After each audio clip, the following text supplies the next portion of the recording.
ആചാര്യ TV Hindu ആചാരങ്ങളെയും അനുഷ്ഠാനങ്ങളെയും കുറിച്ച് കൂടുതൽ അറിയാൻ ഈ ചാനൽ സബ്സ്ക്രൈബ് ചെയ്യുക. ഇന്നത്തെ എൻ്റെ ജ്യോതിഷ വിഷയത്തിലേക്ക് ഏവർക്കും സ്വാഗതം. രാഹുകാലം എങ്ങനെ സൂക്ഷ്മമായി അറിയാം എന്നാണ് നമ്മുടെ ഇതൊരു ചെറിയൊരു വിഷയമാണ്, എന്നാലും പലർക്കും അജ്ഞാതമായിട്ടുള്ളൊരു കാര്യമാണ്. രാഹുകാലം എങ്ങനെ അറിയാം? അപ്പം ചോദിക്കൂലേ, രാഹുകാലം കലണ്ടറിൽ കൃത്യമായിട്ട് എഴുതിയിട്ടുണ്ടല്ലോ, ഒരു ജ്യോത്സ്യ തനിക്ക് അതിൽ നോക്കിയാൽ അറിയില്ലേ രാഹുകാലം എങ്ങനെ സൂക്ഷ്മമായി എടുക്കാമെന്ന്? എല്ലാതും ശനിയാഴ്ച, ഞായറാഴ്ച, തിങ്കളാഴ്ച, ഇങ്ങനെ ഓരോ ദിവസങ്ങളിൽ രാഹുകാലം എന്നും പറഞ്ഞ് അതിൻ്റെ അകത്ത് എഴുതിയിട്ടുണ്ടല്ല, ഓരോ കള്ളിയിലും ഇല്ലേ? അല്ലെങ്കിൽ വേറെ സ്ഥലത്ത് മാറ്റി എഴുതിയിട്ടുണ്ടാവും. ഞായറാഴ്ച ഇപ്പം 4:30 മുതൽ 6 വരെ രാഹുകാലം ഇല്ലേ, അങ്ങനെ എഴുതിയിട്ടില്ലേ? എന്നാൽ അതല്ല ശരിയായ രാഹുകാലം. അവിടെ തെറ്റുപറ്റി. അതൊരു കോമണായ കാര്യമാണ് അവരതിൻ്റെ അകത്ത് എഴുതി വെച്ചിരിക്കുന്നത്.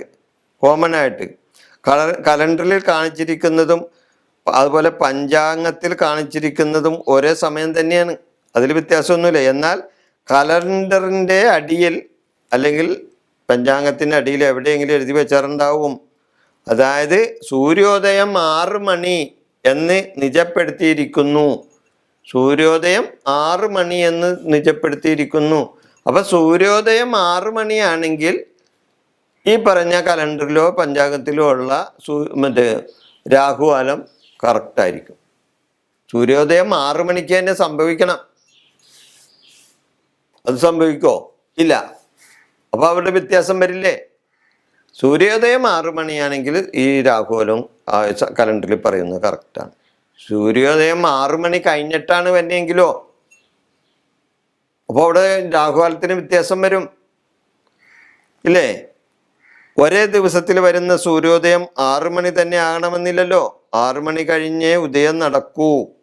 അപ്പോൾ സൂര്യോദയം 6 മണി കഴിഞ്ഞ് എത്ര മിനിറ്റ് കൂടി ആയോ ആ സമയം കൂടി അന്നത്തെ രാഹുകാലത്തിലേക്ക് ചേർക്കണം ഇല്ലേ?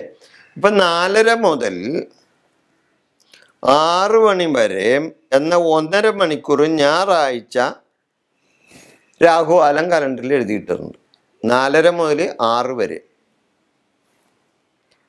അപ്പോൾ അന്നത്തെ ഞായറാഴ്ച ദിവസത്തെ ആ രാഹുകാലം 6 മണിക്ക് ആയിട്ടാണ് നിജപ്പെടുത്തി കലണ്ടറിൽ കാണിച്ചിട്ടുള്ളത്. 4:30 മുതൽ 6 വരെ എന്ന് 1.5 മണിക്കൂർ.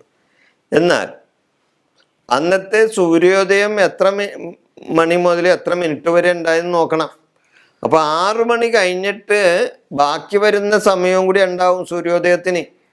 ആ ബാക്കി വരുന്ന സമയം ചിലപ്പോൾ 6 മണി 15 മിനിറ്റിനാണെങ്കിലോ, അപ്പോൾ 6 മണി കഴിഞ്ഞ് വരുന്ന 15 മിനിറ്റും കൂടി അന്നത്തെ ആ രാഹുകാലത്തിലേക്ക് കൂടി ചേർക്കണം. അപ്പം 4:30ക്കാണ് രാഹുകാലം ഞായറാഴ്ച തുടങ്ങണമെന്നുണ്ടെങ്കിൽ ഞായറാഴ്ച 6:15 ഉദയമെങ്കിൽ 6 കഴിഞ്ഞിട്ട് ബാക്കി 15 മിനിറ്റും കൂടി ഉണ്ട്.